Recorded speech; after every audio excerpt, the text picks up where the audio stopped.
Let's head over to Stamford Bridge and speak to our man, Jason Cundy.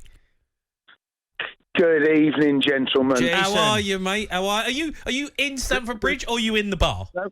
I'm outside Frankie's at Stamford Bridge. I've got a glass of wine with me, right? Go up. And yes, I'm a relieved Jason Cundy. I mean, you were poor tonight, Jace. I have to say, scraped through against Luton.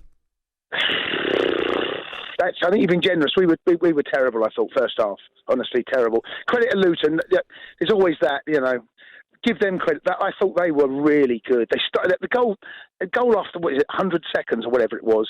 The game all of a sudden is like, oh my God, hold on, that shouldn't happen. And that sets a bit of the tempo and a bit of a momentum for them. And we really didn't get going. I'd say for about 15, 20 minutes maybe. We had a bit of a Frankenstein back five, I've got to tell you. Sarr alongside Ruben, who's played centre-half, who's played centre-forward, who's played centre-midfield, and then Rudiger, and then the two wing-backs were like, oh my God, you've got Kennedy, who's not played for Chelsea for about 4 years, and Callum, who I thought was pretty poor on the night. So, yeah, look, credit to Luton. We scraped over the line. It was one of those, no one's going to want to watch Cundy, we had the laughing track set up. We had it all ready to go. We couldn't wait for it. Couldn't wait for it. Jace, I know Jace, good finish from Werner. That's a positive. Lukaku scoring, that's another positive. I like that goal he scored. He's right, on the end of the last pass. Brilliant. Honestly, I can't work Werner out. I've still not worked Werner out. It's like he's trying to control a balloon sometimes, and yet he does that. He brings a brilliant ball for Loftus-Cheek. I think he's one of those strikers, Dino. You might be able to tell me different. The less time he has to think about things, I think he's one of those instinctive players that if I bring it down, I can finish. It's the more time he's got, the less confident you are he's going to finish it. Yeah. And the less, even the cross for Lukaku, it's like, I've not got a lot of time to think about what I've got to do. I've got to deliver the ball across the box. The more time he's got, the worse he looks, I think. But look, we got over the line, and credit to Luton. Honestly, we were terrible first. Our second half, I thought we were better, but Jace, look, we've got to talk to you about Roman Abramovich. He's put the club up for sale. I mean, talk me through how you're feeling about it. Well, it felt inevitable, but at the same time, when I read the statement, it was incredibly hard to read, and it's a tough read. That he's been a brilliant owner, the best owner in the world. He has given every Chelsea fan. I never thought I'd see us win the Champions League. Never thought I'd see us win the Premier League. The trophies we won over the last 20 years ish has been phenomenal, and.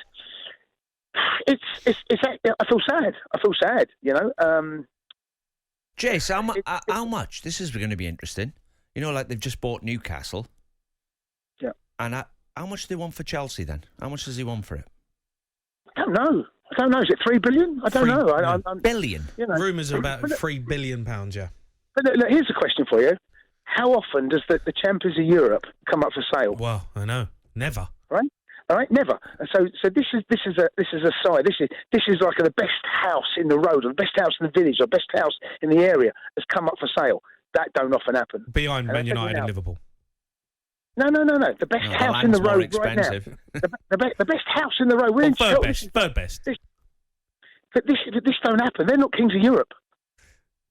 Yeah, but it's the land that's the value, isn't it? Surely, London, not the team and the club.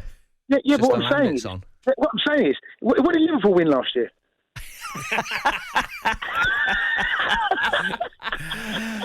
Cundy, look, what's the feeling like at Stamford Bridge? Is there fans around? There people? It's a massive talking point, I guess. In the bars around there, people must be gutted because can't get away from the fact he has been a brilliant owner. He has been. He turned up here. His main objective was he didn't want anything from this club. He bought Chelsea to bring success. All right. He came in here. He has been the best owner. He has delivered. He's put his money where his mouth is.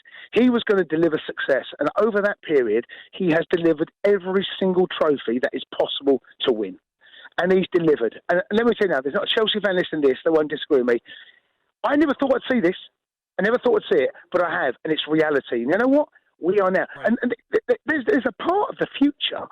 I don't know what's going to happen. There, for the grace of God, go I. Okay, here, let me ask you this, right? There's only... Okay, if the Glazers sold Man United and bought Chelsea, I'd be gutted. $3 billion. Owners, right? If Spurs owners sold Spurs and bought Chelsea, I'd be gutted. Arsenal's owners, I'd be gutted. Newcastle's owners, okay, I know what they're thinking of, right? Liverpool's owners, okay, fair enough.